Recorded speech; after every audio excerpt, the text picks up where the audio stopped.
Seguimos en RTS Noticias y le damos la bienvenida a la mesa de esta primera mañana a Vicky Rodríguez, nuestra periodista especializada en temas de género. ¿Cómo andás, Vicky? Buen día. Hola, Gaby, muy bien. Bueno, a ver, una noticia que en la jornada de ayer hizo tapa de diarios a nivel nacional. Vamos a recordar el caso del cura de Paraná, Justo Ilarraz. En 2018 fue condenado con una pena altísima por abuso de menores y la novedad ahora es que la Corte Suprema de Justicia de la Nación decidió que esos casos que se juzgaron estaban prescriptos y que por lo tanto no les correspondía la condena. Bueno, generó mucha conmoción esto. Sí, porque fue un caso muy emblemático para la justicia, fue un caso muy emblemático para la Iglesia también. Recordemos que antes de la condena en 2018 a 25 años de prisión que el cura estaba cumpliendo de manera domiciliaria con tobillera, antes de eso en 2016 el Papa Francisco lo había echado de la Iglesia. O sea, así de probados estaban los hechos, que son hechos que ocurrieron entre el 85 y el 95, que ocurrieron en un colegio católico de Paraná, donde los chicos quedaban pupilos y él era el encargado, el prefecto de conducta de primer y segundo año. Ahí se dan los abusos. Estamos hablando de al menos 25 víctimas que contaron que esto había pasado y que la justicia efectivamente lo probó. No solo la justicia argentina, sino también la justicia canónica, la justicia de la Iglesia Católica. Muy lo difícil que fue además para esas víctimas poder rearmar el relato y además animarse a denunciarlo ante la justicia. Fue un proceso de años. Sí, fue un proceso de años con mucha mirada pública sobre lo que pasó, muchos cuestionamientos sobre por qué estaban haciendo este reclamo tantos años después, porque recordamos que tenían entre 12, 13, 14 años cuando estos hechos ocurrieron. Estamos en comunicación con Milton Urrutia, él fue abogado de una de las víctimas. Hola Milton, ¿cómo estás? Hola Milton, buen día. Hola, ¿qué tal? Hola, ¿qué tal? Buen día para ambas. Bueno, Milton, Sí. para hacer un poco de historia, contanos un poco cómo fue este proceso desde los abusos hasta la denuncia y la posterior condena de este caso.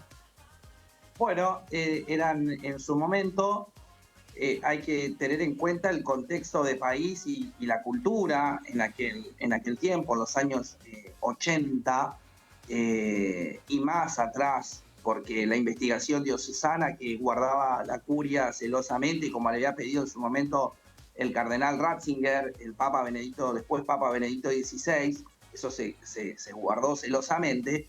En esa investigación diocesana de aquella época, quedó determinado que habían existido en el seminario, no era un colegio más, era el seminario arquidiocesano, donde estaba todo el reservorio de vocaciones sacerdotales, todos los niños, y digo niños porque en esa investigación diocesana se determina que hubo abusos en el preseminario de niños desde los 6 años en adelante, en otras épocas. Luego se cierra el preseminario donde fue abusado el señor Ilarraz, hoy ya no es más sacerdote, por eso era la justificación de la Iglesia, que él también había padecido los abusos.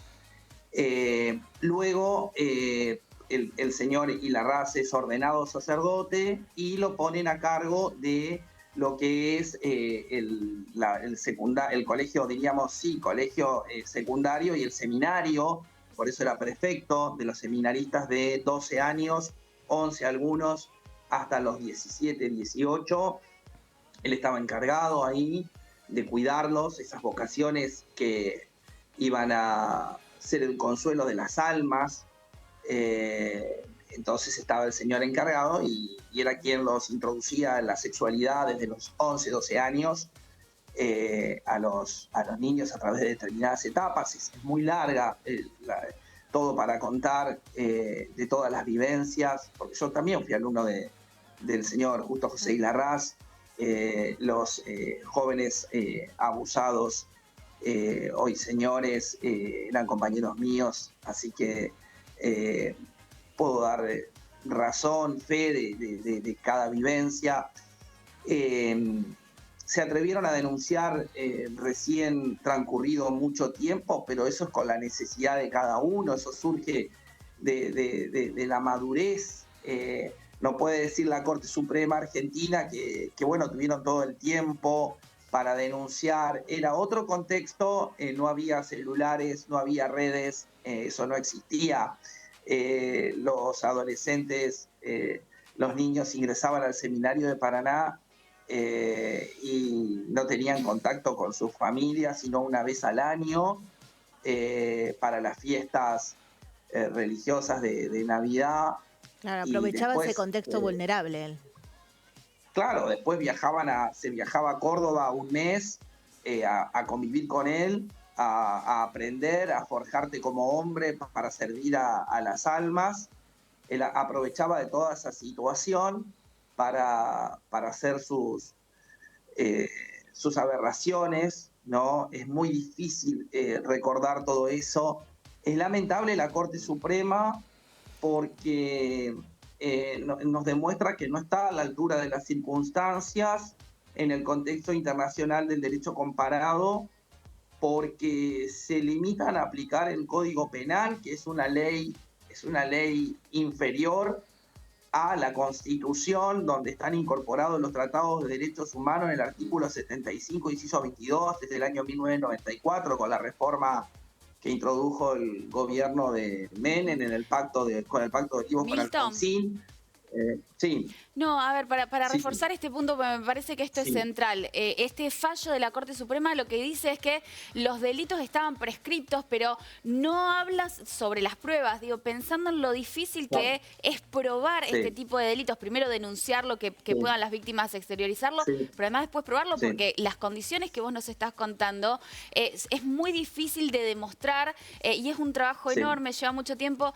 Digo, ¿qué implica este fallo? Por supuesto que para las víctimas concretas de este caso es un revés terrible, pero para el resto de la comunidad que ahora, bueno, se encuentra en estas situaciones de mucha desigualdad de poder, en un contexto donde a veces los controles faltan. ¿Qué implica? Que no hay, en Argentina, lamentablemente, lo digo como hombre del derecho, lamentablemente no hay justicia. En Argentina no hay justicia. No denuncies, porque tenés 3 señores que hoy día aplican la letra fría de la ley, 1 más 1 es 2, no estudian, no se dedican a reinterpretar, porque ellos son, la Corte Suprema es la custodia última de la Constitución, custodian la Constitución e interpretan los tratados de derecho internacionales. No han interpretado los tratados de derecho internacionales, no custodiaron la Constitución, no custodian los derechos de los ciudadanos, que para eso están, para custodiar los derechos de los ciudadanos, para hacer justicia. Es decir, no han leído absolutamente nada, no se tomaron el trabajo y es una corte politizada, toda vez que si uno hace una comparación, en la causa vialidad, 3 semanas subió y ellos resolvieron. En la causa de la RAS, en el 2012 plantearon la prescripción y ellos ahí lo deberían haber resuelto. Ponele un año que se hayan tomado para estudiar, 2013, 2014, 2 años. Ellos en el 2018, la Corte emitió una resolución de mero trámite y expresó la Corte en ese momento, que ya estaba Lorenzetti, estaba Rosati, estaba Maqueda, estaba la doctora Jaito de Nolasco, que el juicio se debía hacer, en 2018, que el juicio se debía hacer, y por eso el juicio se hizo, es decir, revictimizaron, los expusieron a las víctimas, las hicieron sentar, les hicieron pericia psiquiátrica, les hicieron pericia psicológica. Para terminar con este fallo. Ahora, Milton. Y ellos, el tema es la contradicción. Ellos en el 2014 o 2018 hubiesen dicho, no, señores, esto prescribió y se terminó acá y se cierra acá. Por eso los tiempos de la justicia no son los tiempos de la gente. Es la desazón de uno, la decepción, ¿no? Los tiempos, y no te quiero, disculpa que te digo, la decepción, la desazón que uno tiene, porque los tiempos de la justicia no son los tiempos de la gente. Ahí estoy viendo que sacaron un fallo de la señora Beatriz Salomón, ya fallecida, 21 años después. Algo que uno lo lee y sabe que había una injuria, una invasión a la privacidad. Eso lo sacás en una semana o un fin de semana tomándote un té en tu casa, como juez, te sentás, elaborás la sentencia y la sacás. No después de 21 años, cuando una persona ya no está, o después de 14 años, cuando la hiciste vivir y revivir un montón de situaciones a las víctimas. Pero acá el problema grave que hay en la Argentina, y es así, y lo digo como argentino, no tenemos justicia. Tenemos que ir a una reforma del sistema judicial es lo que la gente necesita. Lo económico, lo económico, pero necesitamos justicia, justicia. El mensaje de la Corte Suprema es: nosotros en este tipo de causas no vamos a intervenir, aplicamos la letra fría de la ley, no denuncien. Hay un montón de causas, hay de otros sacerdotes que están en apelación en la Corte, que bueno, ya la suerte está echada, Milton, van a ir a la prescripción. Sí. Milton, vos hablabas recién del tema de la revictimización. Y decíamos un poco esto, el proceso para denunciar ha sido un proceso siempre largo, un proceso complejo, muy personal, muy que atraviesa la subjetividad. Y bueno, vos no solo acompañaste legalmente, sino que conocés a muchas de las víctimas de Hilarrás. ¿Qué implica para ellas y para el proceso que han hecho esta nueva instancia de revictimización, esta decisión de la Corte? Y bueno, para ellos es una decepción. Por ejemplo, te dicen, te dije, no había que decir nada, hay muchos que no denunciaron y hoy dicen, bueno, vieron, no había que denunciar porque no hay justicia en la Argentina, no iban a hacer nada. Por ahí se mezclan muchas sensaciones, ¿no? El poder que tiene la Iglesia, que creo que hoy no lo tiene, pero bueno, por los tiempos políticos que corren, tiene un cierto grado hoy día de poder y uno lo ve, al menos local, como nuevamente comienza a reforzarse el poder de la Iglesia, todo vuelve, lo viejo vuelve. Es eso, ¿no? Decepción, una decepción de vivir en un país, es lo que siempre, en un país donde no hay justicia, donde no tenemos justicia. Por eso vuelvo a lo mismo, es simple, hay un plexo en el artículo 75, inciso 22, que son los tratados de derechos humanos que también se aplican a las víctimas de violencia de género. Ahí está el plexo y de ahí nos agarramos siempre los abogados de los tratados de derechos humanos que hoy para la Corte Suprema no son aplicables. Y eso es lo grave, es la Corte Suprema la que custodia la Constitución, no es un tribunal inferior de una provincia. Milton, en este sentido te consulto lo más breve que puedas, pero digo, ¿les queda alguna instancia más de reclamo? La Corte Suprema es el máximo tribunal argentino, pero ¿les queda alguna instancia internacional?